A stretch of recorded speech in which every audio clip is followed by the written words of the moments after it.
Hey guys, it's Evan and this is Evan K Reptiles. Today's video is a scary one because we're getting into the Halloween season, and the video subject today is math for the reptile keeper. But don't worry, it's only going to be PG-13 because I'll show you some easy tricks about it.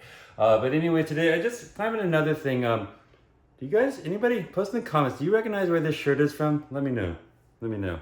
I hope somebody does. I'd be happy if you did. But first, why don't we show off some snakes just because you guys like them? Because I actually went to a reptile expo in New Hampshire today, just tagged along with my friend. I wasn't planning on going. Didn't get anything, but anyway, so I'm just cleaning half of my collection today after I came home and showered just for quarantine purposes. But I want to show you a couple of snakes I don't show off too often. This is a Pearl Island Boa. These are, I actually think they're now Boa Imperador, so B.I. Sabogae. I've also heard them called BC Savage, so I'm not sure, but if you want to know, I'm pretty sure that these are now considered imperadors, but don't take my word for that. But these are from the Pearl Island, and the history on these is a small number of these were brought in by a gentleman named Quetzal Dyer, and they are pretty obscure in the hobby, and they are a very interesting little boa for people who appreciate boas. They are boutique, and by that I mean they're not super flashy. They're kind of known to have a natural form of hypo in them, and I wish I was more of a night person. I come in here and film this later at night because they look best at night, but this tail becomes nice and pumpkin orange, and they get really nice and light. But in the day they can get quite dark. But these are interesting little animals. They're for people who appreciate the nuances of boas more than for people who want to have a really great pet or just something that's really impressive. A lot of people call them small snakes, but I actually think that they're probably medium-sized boas. Other than that, they have an interesting body shape, really long tails, more slender and a little more whippy than a lot of them. The only other snake boa constrictor that has that type of long tail that I know or that I've ever worked with are, here, see if you can get some better light. They are pretty, but they're just kind of a subtle little animal, but they have a long tail, almost like a longicauda or a Peruvian longtail boa. I have a small group of these. These are about, I'm gonna say, almost 2 years old now. They were born two falls ago.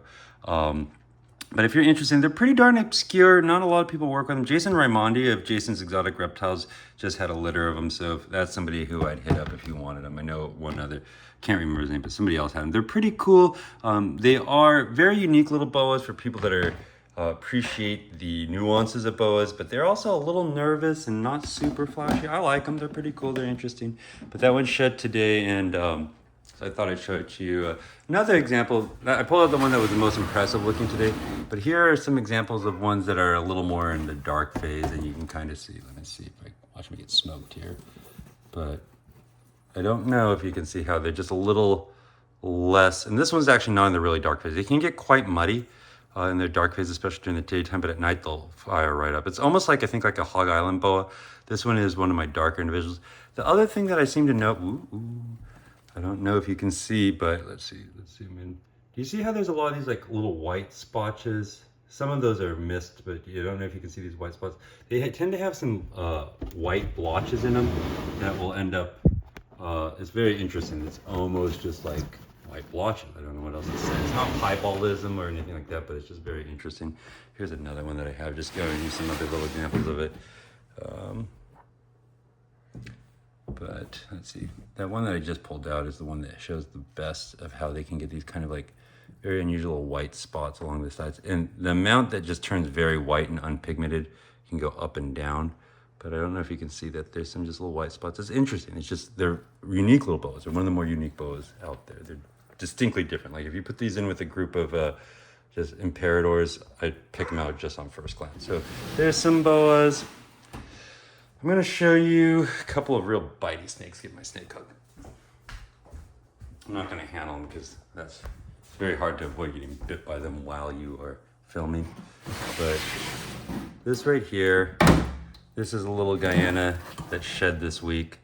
Little male, it's about 2 years old. But I produced this one in 2022. Very nervous still, but you can kind of see how it looks. Got an aberrant striped tail. One of the most nervous BCC I've ever worked. He's finally starting to get to the point where he just isn't a total basket case, but he's He'd be very happy to bite me right now. But for a long time, he was such a nervous animal that I just didn't do anything with him because it was almost to his detriment to handle him. He would just flail. He'd get so upset, he'd bite himself. He'd try to jump off the tables, flail off the tables. But he's a beautiful little animal. I've had him for 2 years. I produced him 2 years ago. And then the point I'm going to make, this snake is in a temporary enclosure. Diamond pythons should not be kept in racks. I am still getting my room back together.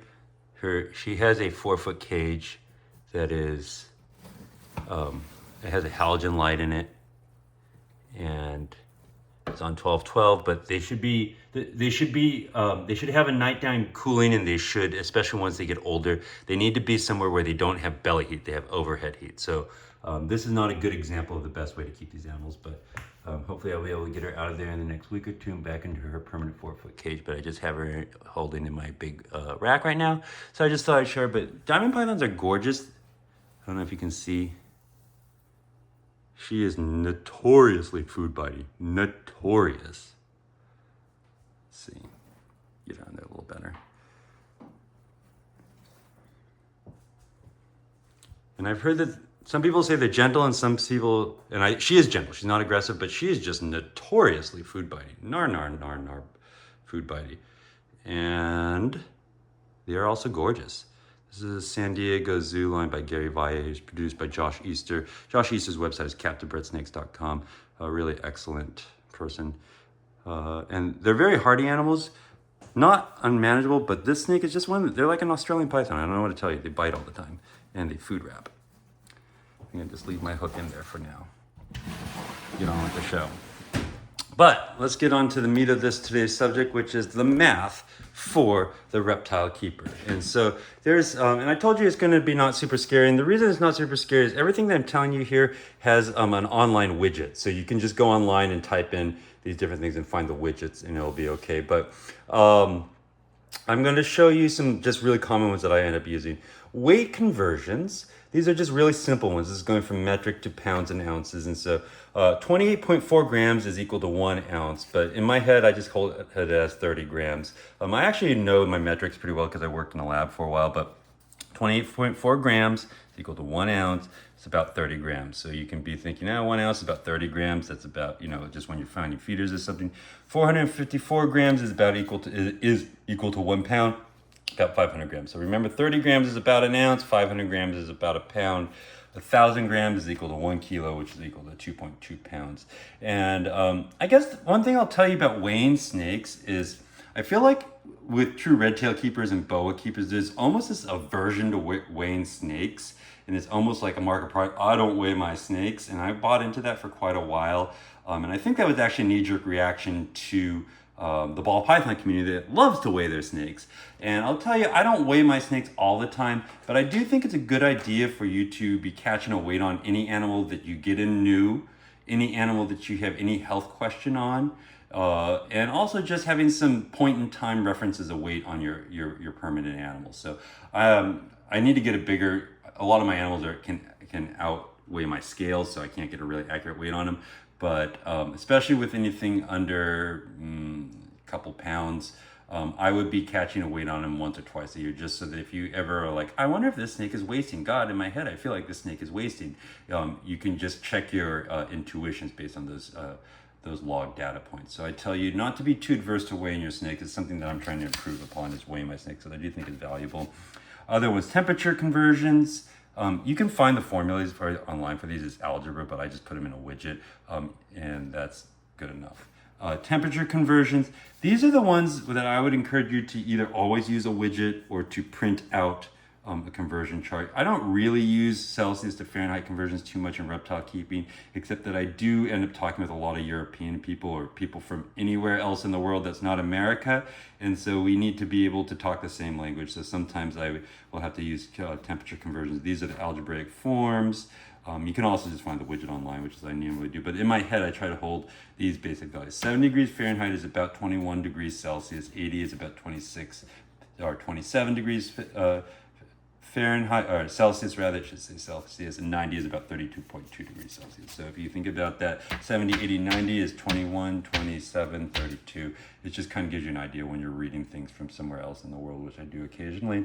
And the last thing I want to make you aware about is that online there are day and date counters, or date range count calculators, and you can search them like that. And that's really good for when you're trying to project out due dates or count off post-ovulation sheds or something like that. And just for example, I went in today to my calculator, and you can put in June 18th through November 11th. That is a historical date range for a successful litter I had, and it's 147 days from post-ovulation shed to birth. So that's just how I do it. And it's just easier to be aware that that counter is out there for you, so you don't have to go and flip through your non-existent paper calculator to do it. And then this is one that is probably something you might not have heard of before, but it's useful. And this is a dilution formula. And a dilution formula is where you take one thing with a starting concentration and you dilute it to a different concentration. And you want to know, and it's an algebraic formula. C1 is the concentration of the starting base solution, and the volume is how much of that you'll need, equals concentration 2, your desired or target concentration, and your volume 2. So you need to fill in 3 of these variables, and the last one will be your solve for variable. So in an example, these are real world examples that I use in reptile keeping. I buy bulk permethrin. This is not the bottle. I didn't want to bring it into the cage because it's pretty concentrated poisons. I didn't want to bring it into my reptile room, but it comes in a bottle like this. It's bulk. I think they call it barn and coop spray at like Tractor Supply or a farm store. It's 10% permethrin. And I want to convert it down to 0.5% permethrin, which is the concentration of preventamite, which is the standard one in the community reptile keeping hobby. Bonus tip here, if you don't want to buy bulk and do your dilutions, and you can't find preventamite, because a lot of people find out they have mites and then they don't want to wait a week or two to get that in. There is a product made by the company Sprayway. They are the powder blue and white bottles that do glass cleaner. That Sprayway brand makes something called Good Night Bed Bug Spray that is 0.5% permethrin. So it's chemically identical to preventamite. Actually, the packaging on it, it might even be repackaged preventamite. I don't want to say anything like that.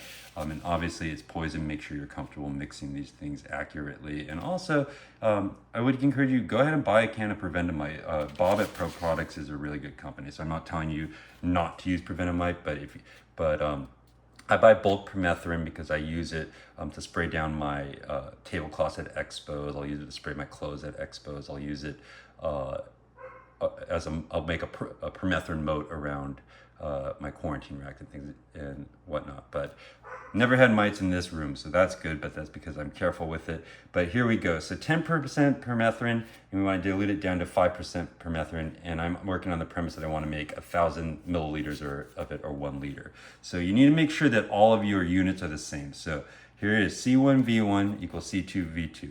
So the starting concentration of that bulk permethrin that I buy is 10%, which is equal to 0.1. Volume 1, we need to know how much we're going to totally add, how much of that concentrate we're going to add is the solve for variable. Our target concentration is 0.5%, which is 0.005, and our target end volume is 1,000 milliliters.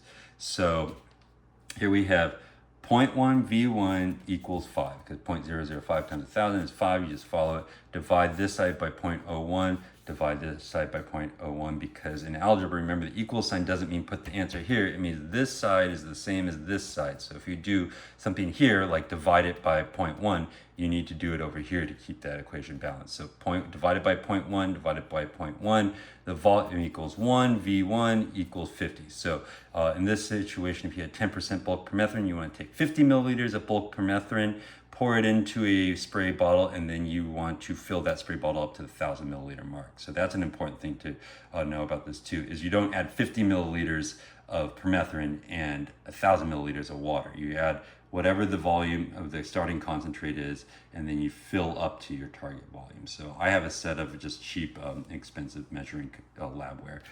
So that's one way to use it. And the other way to use it is for a ratio. And so this is F10. And so like the standard dilution ratio on F10 is 1 to 250. So 1 part F10 to 250 parts of water. So C1V1 equals C2V2. Oops, made a mistake. So go down here.